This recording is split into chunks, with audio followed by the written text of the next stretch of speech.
And now I'm very pleased to introduce our next speaker, Vasilena Volchanova. She's a marketing consultant, trainer, and presenter.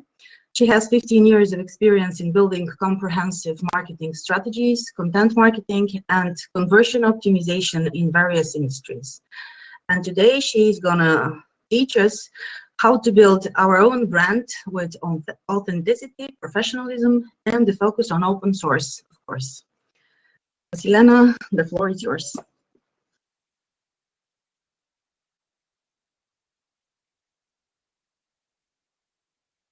Hi all, hope you hear me all right. And I'm very excited to be here with you today.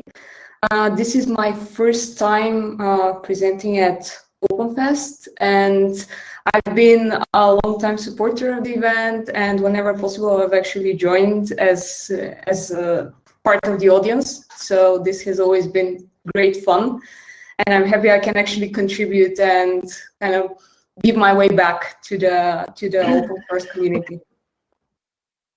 So what we're going to talk here today is something I think would be valuable to you, because I know that a lot of people who join OpenFest are either working as freelance developers or have their own business or a small team where they share what they know and they try to contribute to a lot of businesses and to attract business clients, obviously. So I hope that in this way I can share with you what I know, which is branding, and then I can show you how you can use branding in order to attract new clients and to win more attention online as just by sharing what you guys know.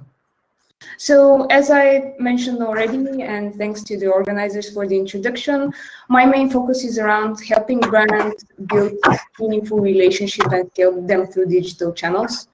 So this can include anything from your typical e-commerce store to helping a small developer studio who's already made it big in Bulgaria, but trying to attract new attention on an international level, or looking for bigger scale clients, enterprise clients, and so on and so forth. So this is actually where I kind of thought about this topic that I'm presenting to you today, and where I've actually tested most of the stuff that I'll be talking to you about today. As you can see, you can contact me on Twitter or any other social media channel, and this is the handle I use on most of them. And if you want to learn more about me, you can go to my website at volchanova.me. So I went into marketing, and especially into content marketing, which will be my main focus today, when I started my blog, and this was way back in 2006. I was a student in the Faculty of Journalism in Sofia University, and I heard from one of my teachers about this new amazing thing called blogs that live on the internet and let people connect with each other on an international level. So I decided to try it out, and I've been working on my own blog ever since 2006, and back in 2016 I switched to an English version of it, which you'll find in the link that I presented at the beginning. So basically this has always been kind of a fun journey for me, just writing the stuff I was learning as I went through honing my skills as a marketer. And I got some pretty decent traffic on the website. I currently average something like 3,000 to 5,000 sessions per month, which for a niche blog is pretty okay. So at this point in a live presentation, I would typically ask you, would you buy this blog with the traffic I just presented? Obviously, I can't do a show of hands currently, but I want you to just take a second and think about it, and I'll share with you the reason I'm asking at the end of this presentation. But let's dive deeper into brands and branding, because we need to understand what a brand is in order to talk about branding or freelancer branding or small business branding. So this is one of the most notable international charts of brand value. And as you can clearly see here, Apple, which is at the top, it starts at like a staggering number of $322 billion. So when I look at these numbers, it's always a question of, okay, like, but what costs so much? Like, what's the investment that has been done there in order to give this huge, staggering price to a brand?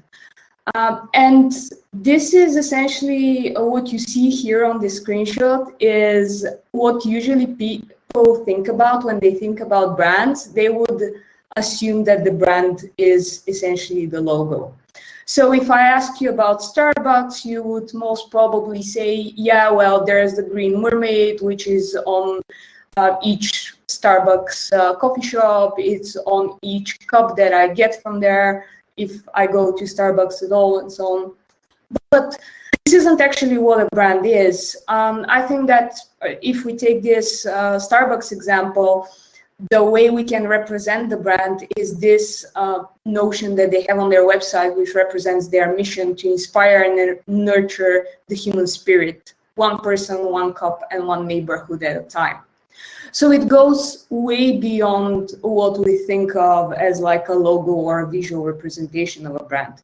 It's what you get in the store, what their products and services are, how they rally around current issues. Like, for example, they had some big issues with diversity training like a year back or so, and the way they actually tackled this issue and the way they went out and said, hey, like, this was really a thing that we needed to address. So we're getting all of our employees through a diversity training.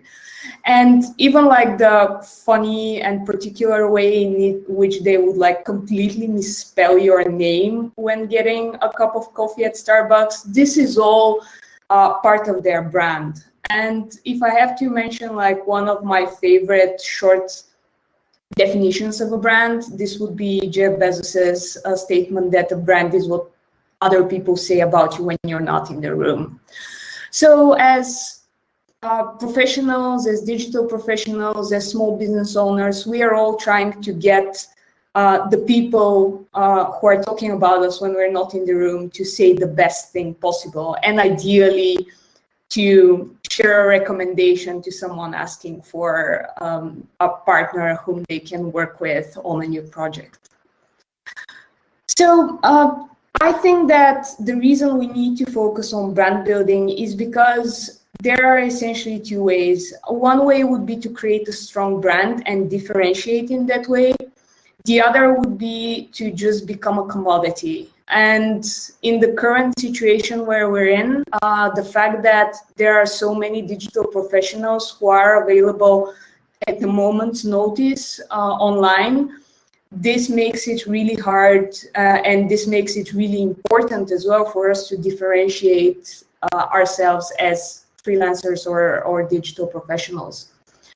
So how do we go about this brand building thing? So the shortest three-step process that I can give you is this famous notion that we do business with people or we buy brands whom we know, who we like, and whom we trust. So these are the three main components that we need to take into account when we're working on our own brand. So this will be anything really, no matter if you're promoting an online shop, if you're promoting your own brand of toothpaste, or if you're trying to position yourself as a knowledgeable digital professional who's open to new projects. So let's look at each of them in turn, and this will be basically where my presentation goes from here to show you all the components that go behind these know, like, and trust factors. So if we're talking about the component of know, this is one of the best ads. I really like vintage ads that I've kept on my computer for a really long time. And I'm just gonna read through it real quick. I hate when people do that on slides, but I think it's kind of important to bring my point home. So this pretty grumpy person who represents your target audience essentially says, I don't know who you are, I don't know your company, I don't know your company's product, I don't know what your company stands for, so on and so forth. Now, what was it you wanted to sell me? So I'm pretty sure you've already seen this in your own work, but essentially, if we can't convey what we are and what we stand for, it's very difficult to get someone to really care about what we have to offer for them. And this was an ad for business publication advertising, but I think that nowadays we have a lot of opportunity to actually do this work on our own because we can use all the digital channels that are available out there. So what do people need to know really about us? So they will need to know who we are and what we can do for them, obviously. So this will be any information you have on your own website or any of the digital channels you use about what you're doing, what are your services, what are the types of projects you can work on, what is your track record. So are there any available testimonials from people or case studies that represent your past work? Sometimes I would often hear that people say, oh, we can't really do case studies because we work with a lot of projects that are barred under NDAs. But what you can actually do in quite a lot of these cases is to actually present the main details and the main results you've achieved without mentioning the company that you are building the project for. So this is also a direction you can think about. Obviously, what you're good at, this will be the skills you've developed. And obviously, when we talk about skills, most often than not, it's just like a whole list of technologies you would work with or different types of projects you would cover. But what's more important in this point is to actually show proof that you're good at that stuff, that you really have those skills. So in this situation, you might want to think about the certifications you've gone through or your Stack Overflow score or anything else that you might add there that's concrete proof that you really know your stuff. And the final element, and I think that this is the one that's most important when we talk about people who are passionate about open source, this is what you stand for. So whenever you have a strong conviction that you're ready to share with your audience, you're now becoming more than just your cookie cutter professional who's good with a certain type of technology or a certain type of enterprise project or whatever. You become someone who's actually bold enough and passionate enough to share what they know. So under this last point, I would really urge you to, whenever you're communicating yourself as a professional or your small business as like a viable partner, you should explain why you're interested in open source and why you support open source and show that you actually stand for something. And this will differentiate you from 90% of the businesses that are out there. So how do we do that? Like, how do we get known, essentially? So there are three things that I want to jump on real quick. One is participating in the community. So this can be events such as OpenFest, it can be meetups, it can even be online communities. I wouldn't even begin to know where open source professionals would meet up. But for example, I know exactly where marketing professionals go online. And I'm a member of 3 or 4 different Slack communities where a lot of content marketers and digital marketers gather. So I make sure that I am there and that I am visible and that I would express my opinion, even if it's just a short comment or a piece of advice to someone who's struggling with something.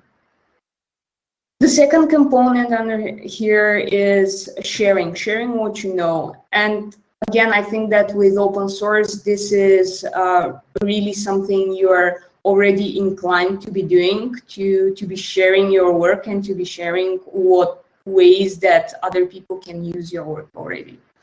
And this is also just writing online about your experience as a developer or as an agency in the tech field, just to show again what you stand for and who you are.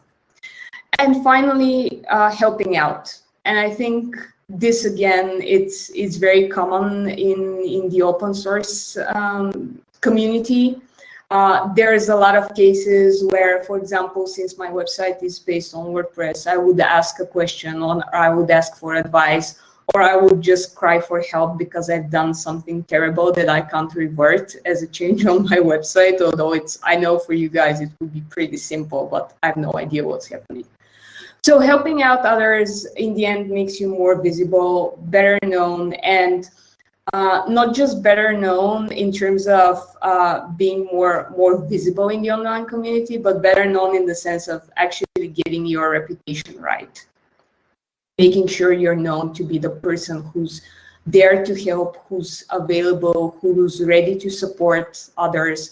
And this, in the end, brings additional attention also from people who are looking for partners on projects. So what I would usually get as an argument in this situation would be like, hey, but if I share too much, if I overshare, wouldn't that kind of hurt the opportunity to get hired for a project? And I'm pretty sure that in your case, in the tech field, this doesn't come up as often, but I wanted to cover it real quick. So what I do on my own website is I go and painstakingly share the exact steps which I take to undergo some common marketing tasks that need to get done. So for example, what you see here is a detailed guide. You see there, it's a 25-minute read on how to perform this specific format of customer interviews for customer development when you're starting off your new project. So in principle, a person would be able to just go through that article, download the templates, and run with it and do it on their own. But what I've seen happen already a couple of times is that people would just say, hey, I really like the article, I downloaded the templates, already have like a general idea of how to do the process, but since you obviously know so much because you've shared so much online, could I hire you to do this for me? And this is a screenshot of an email I got like that just like a couple of days ago. So the next part that I mentioned of this like trifecta of brand building is likability. And here I wouldn't be talking about like getting the most likes on Facebook or being like the next big influencer, because I don't think that this is as applicable when it comes to business communication. But when it comes to liking someone in a business sense, that would most often mean that we've seen value from this person. And I think that this quote from Albert Einstein that covers it pretty well. So when we're bringing value to people, when we're satisfying their needs, they would immediately like us because we're giving away a lot. And that means that when we ask for something, when we say, hey, I'm open for a new project, people would be that much more ready to work with us because we've already provided value for them. So how do we, why do we even need to talk about value? And how does that relate to what I already talked about getting known? Well, this is something I've dubbed the value flywheel. I don't know if it exists as a specific marketing term, but I've seen it to be true. So essentially what we do and what I've urged you to do so far is to bring more value to more people. Essentially sharing what you know, helping out, getting involved in the local community. Once that happens, once you're already bringing value, an interesting thing comes along, especially in the digital space, in social media or in online communities.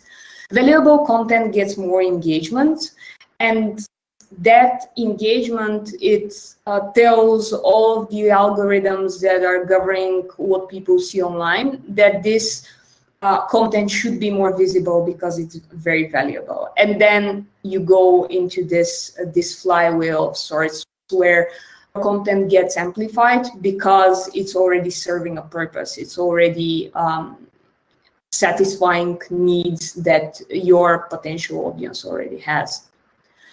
So the three types of needs that we can cover are informational needs. So basically giving someone additional information on what they need to know about a specific field.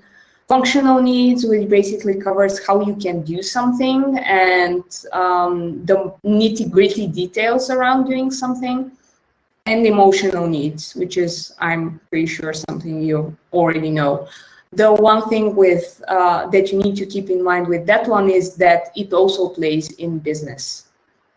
So in terms of informational value, here's a great example again from my field because I know it best. It's a website called backlinko.com, and it's done by one of the most popular SEO specialists online called Brian Dean. So what he started doing were these definitive guides to a lot of topics that are relevant to marketers. So this one is for landing pages. He has a lot of others like why you should create video content and how to do that, to like more specific stuff around SEO. So what he does and why this works is because he does two simple things really, really well. And one of them is understanding what questions his audience has. So what do marketing specialists who work inside companies who might be looking to hire an SEO expert, an external expert, what do they need to know? And then the second element is making sure that he presents this information in a high quality way that's interesting, that's remarkable, that's trustworthy. And under these two, there's a lot of pressure for you to focus on the second one, like how can I create content that's amazing, that looks great, that's designed well, that's answering a question no one has ever answered before. But what I would urge you to focus on is actually the first part, like what are the questions that people have and how can I answer them? And this goes to the second type of need, which is the functional needs. So function is actually more important than anything else. Answering your audience's questions would be the most important thing. And this guy you see on the screen here, he's called Marcus Sheridan, and he's one of the most amazing content marketers that I've ever met. So Marcus owns a company that builds, designs, and installs fiberglass pools in the US. He focused a lot at the beginning on stuff that a lot of people focus on when they start a business, on having like a great showroom, getting in your salespeople who can go and talk to customers and create offers for them, and anything around that. But when 2008 came and the market crashed, he had to find a new way to promote his business. And it actually turned out that what he did was so damn useful to people that he became the world expert on fiberglass pools.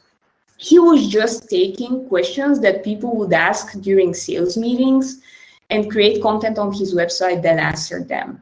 And these can be like very short, very quick questions, stuff that you wouldn't even think like warrants an answer that's posted somewhere online, but that's the information that's most useful to people. So you can just make sure you get the customer's questions down and answer those on your website, and this will be, or on LinkedIn, or really anywhere your audience congregates, really an online community or whatever. And then you can be sure that this will actually get people's attention and make you more visible and make them like you because you're satisfying the need that they currently have.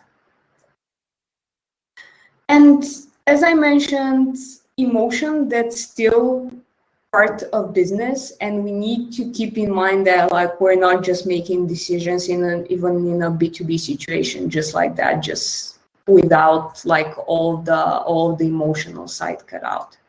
What you see here is one of the most famous content marketers online, who's called Gary Vaynerchuk, and this is a tweet he posted earlier this year, and I want to draw your attention to the engagement that he got. Like, it's just like a sun emoji. It's not bringing any value. It's not answering a deep question that all digital marketers online have. But the reason that people are ready to react and respond to his posts like that is because he makes sure that he makes people feel good on a regular basis over the long run. So what Gary patented, sorts of, is this notion of the jab and the right hook in marketing. So what he says is that a jab is like a very basic, a very lightweight piece of content that essentially brings an emotion to people. It makes them laugh, it makes them think about it, it makes them feel motivated, it makes them feel appreciated. And then your right hook will be the moment where you ask for an action that will benefit your business, be it for people to recommend you to a potential new client of yours, or be it for them just to think about whether they need to expand their business in a new way where you can actually help them out. But in order for this right hook to work, you need to make sure that you've done the work before that and you've actually gotten this positive emotion in the lives of people. And the best example of how emotion sells is this guy. This is the founder of Dollar Shave Club. And back in 2012, he created his company, which is essentially a subscription service for razor blades. And he created this video for $4,500 US. And currently that would cost way less because technology is getting cheaper all the time and you can record it with your smartphone or whatever. But within the first 48 hours, they got 12,000 signups for the service. And up to the point where I made this presentation the first time, it had gotten 25 million views. So I don't know if it was like a month or two after the launch of the service.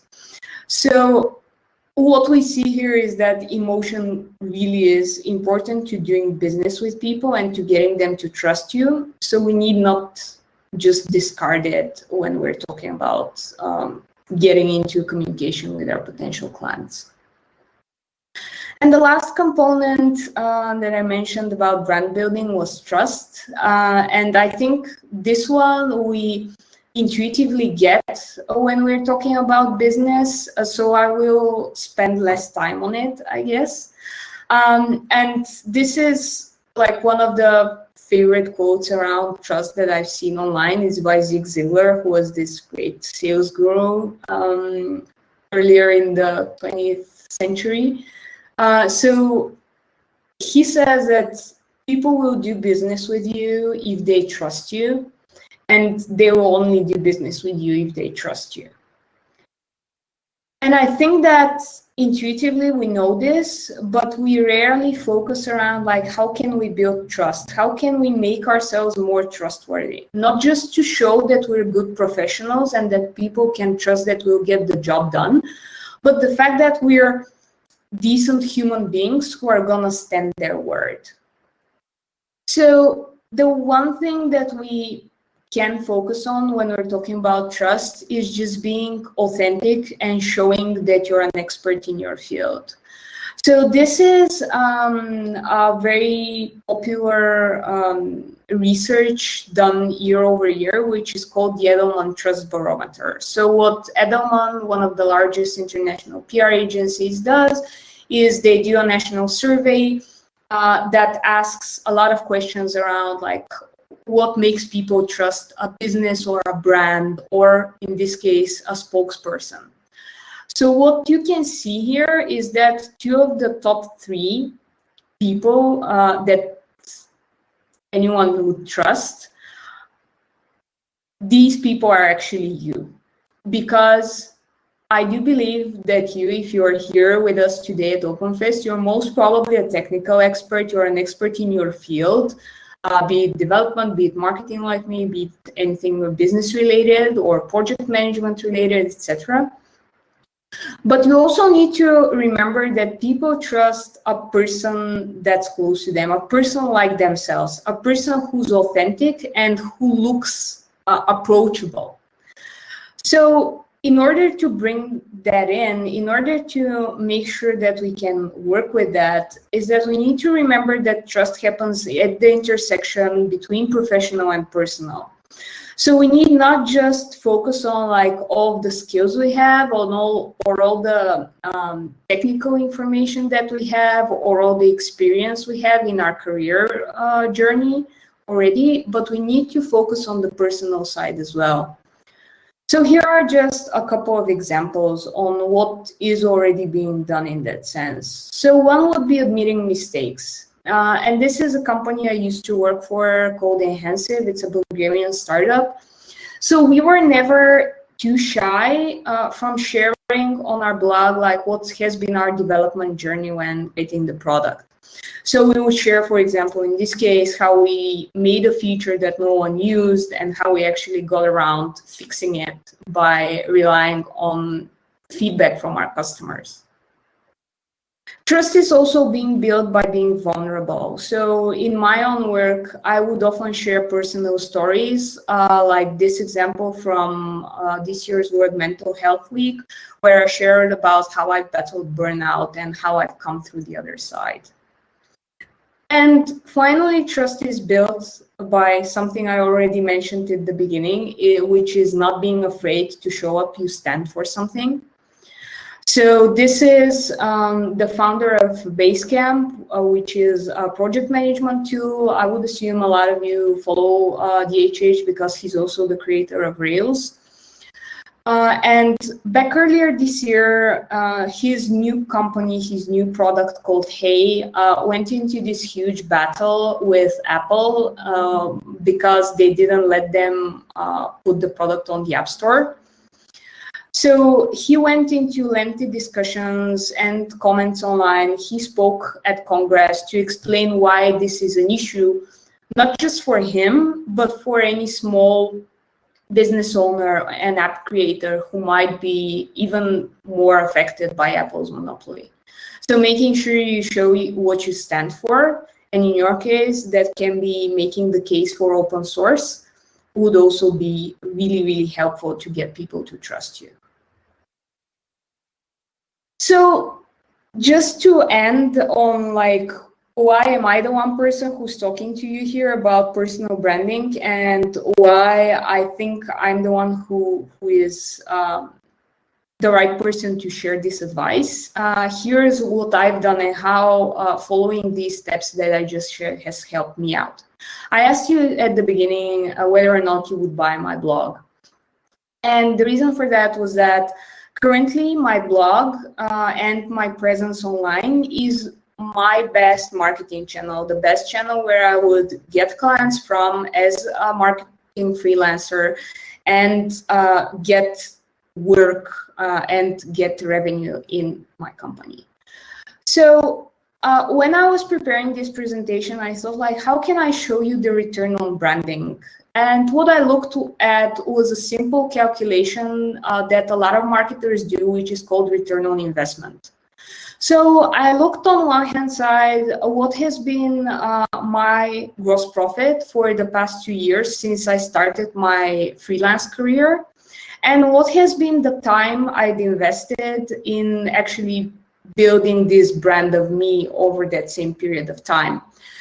And I actually equated this, the hours I spent working on my personal brand, and I multiplied that by my hourly rate. So if I was working for a client, how much would I have done for my own brand, how much that would cost them?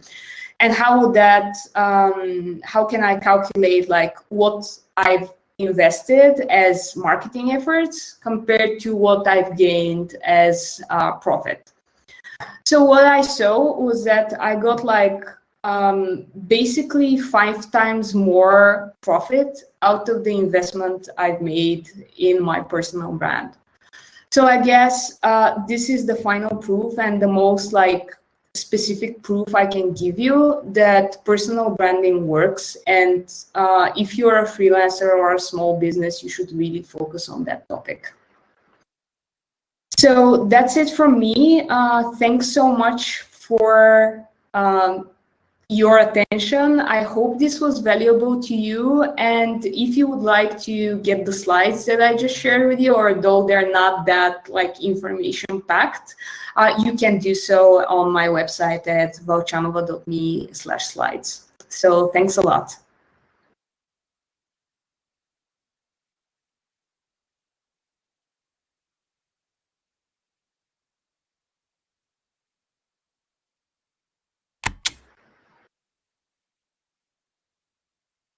A question from somebody who's been watching, who says, thanks for the great talk, really nice slides. A lot of popular free and open source software projects have trouble finding the full-time work of the leading developers. Could you give some ideas how, through marketing, to increase the visibility of the branding and profit? So this is something that I don't have a ton of experience in, but I can maybe give you an answer in a bit of a different direction. So one of the other things that I work on as a side project from my main marketing work is a nonprofit called Ratio. So what we do is we do science communication. So basically we're trying to show people that science is cool and sexy and interesting and worth learning more about. And this is basically focused on people like me and you, people who already have their own profession that's not science related at all, but we just want to urge them to see the interesting stuff around science. And what we see there a lot is that people wouldn't necessarily think about supporting or joining a nonprofit as volunteers unless you give them a specific reason how that would help them as well. So on the one hand side, what I can bring from my experience with Ratio as an advice here would be to really show how the end product would help people in general. So how would they feel, first off, what would be the benefit for the world at large or for a larger population? Then how would the actual developers working on the project, how would they benefit from it? So this can be anything from getting knowledge if you're more of a junior, to making sure your name stands for something that's useful and which can be used for a lot more people, by a lot more people. So making sure that you present this information, and that would again come through explaining your project's purpose and showing how that idea would benefit a larger percentage of the population, and being present in those online communities I talked about. This would be the main ways in which I would try to recruit new people and to keep the ones who are already part of the project satisfied and happy and motivated. Okay, and we have one more question from Stoyan Haidushki on YouTube. If being vulnerable, like sharing personal stories, helps you build up trust, do you think that at a certain point it is possible that this might hurt you? Well, the only one situation where I would be extra careful about sharing personal stories and being vulnerable would be when this involves someone else along the line, be it a client, be it another person on the team, and so on. So obviously the focus there would be obviously don't name names, don't give enough detail about the situation to let other people understand who you're talking about or what specific brand or client you'd be talking about. But focusing around your own experience and how you overcame that moment, that's usually some of the most powerful stories you see online. And you can even think about movies for that matter. Like, we root for the people who are down and who are trying to get up and move forward. And this is basically the same concept. So unless you're being vulnerable at the expense of someone else, so sharing information that's not yours to share, as long as you're keeping it focused on your personal growth journey and your personal story, I think there's no situation where I would see this as being a harmful strategy to use. Okay, thank you very much, Vasi. It's been really interesting.